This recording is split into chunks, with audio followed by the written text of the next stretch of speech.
children executed in front of their parents, and so many taken hostage in Gaza. We have to ask, indeed it must be asked, where is the outrage? Where is the revulsion? Where is the rejection? Where is the explicit condemnation of these horrors? We must affirm the right of any nation to defend itself and to prevent such horror from repeating itself. No member of this Council, no nation in this entire body could or would tolerate the slaughter of its people. As this Council and the UN General Assembly have repeatedly affirmed, all acts of terrorism are unlawful and unjustifiable. They're unlawful and unjustifiable whether they target people in Nairobi or Bali, in Luxor, Istanbul or Mumbai, in New York or Kibbutz Berry. They're unlawful and unjustifiable whether they're carried out by ISIS, by Boko Haram, by Al-Shabaab, by Lashkar E Taiba, or by Hamas.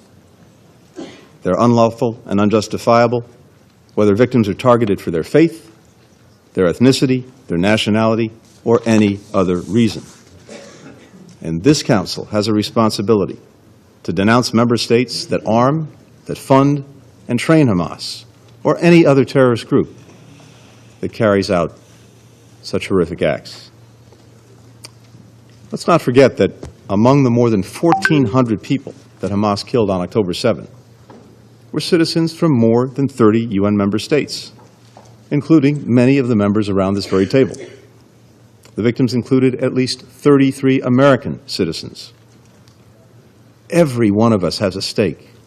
Every one of us has a responsibility in defeating terrorism.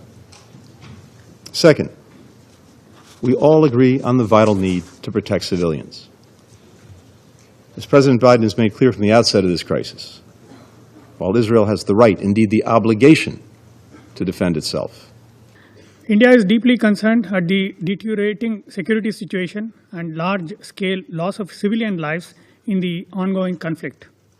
The mounting humanitarian crisis is equally alarming. The escalation of hostilities in the region has only exacerbated the dire humanitarian situation and has once again underscored the fragile nature of the ceasefire. The 7th October terror attacks in Israel were shocking, and we condemn them unequivocally. Our Prime Minister was one of the first global leaders to have conveyed his condolences for the loss of lives and prayers for the innocent victims and their families. We stood in solidarity with Israel at their moment of crisis when they were facing these terror attacks. Mr. President, we have also expressed deep shock at the tragic loss of lives at the Al-Ahli hospital in Gaza, where several hundreds of civilian casualties have occurred and thousands injured. Our heartfelt condolences to the families of the victims and prayers for speedy recovery of the injured.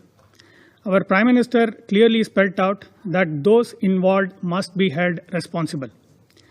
Civilian casualties in the ongoing conflict are a matter of serious and continuing concern. All parties must protect civilians, especially women and children. The unfolding humanitarian crisis needs to be addressed. We welcome the efforts of the international community for de-escalation and delivery of humanitarian goods to the people of Gaza. India has sent 38 tons of humanitarian goods, including medicines and equipment, to the people of Palestine. We also urge the parties to work towards creating conditions necessary for peace and for restarting of direct negotiations, including through de-escalation and eschewing violence. Mr. President, India has always supported a negotiated two-state solution to the Israel-Palestine issue, leading to the establishment of a sovereign, independent, and viable state of Palestine, living within secure and recognized borders side by side in peace with Israel, taking into account the legitimate security concerns of Israel. Towards this, we reiterate the need for an early resumption of direct peace negotiations. We also continue to support the Palestinian people through our bilateral development partnership, which covers a wide range of sectors, including health, education, women's empowerment, entrepreneurship, and information technology. We are also supporting grassroots Palestinian institutions in their developmental initiatives. We have supported UNRWA over decades for its humanitarian services. In these challenging times, India will continue to send humanitarian assistance to the people of Palestine.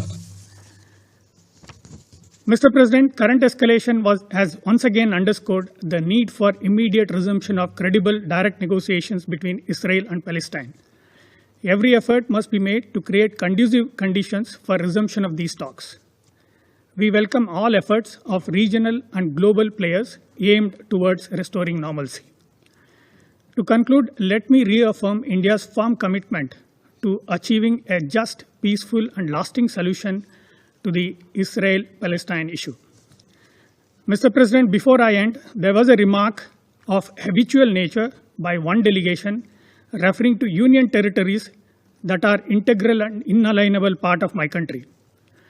I would treat these remarks with contempt they deserve and not dignify them with a response in the interest of time. I thank you. Subscribe to One India channel and never miss an update.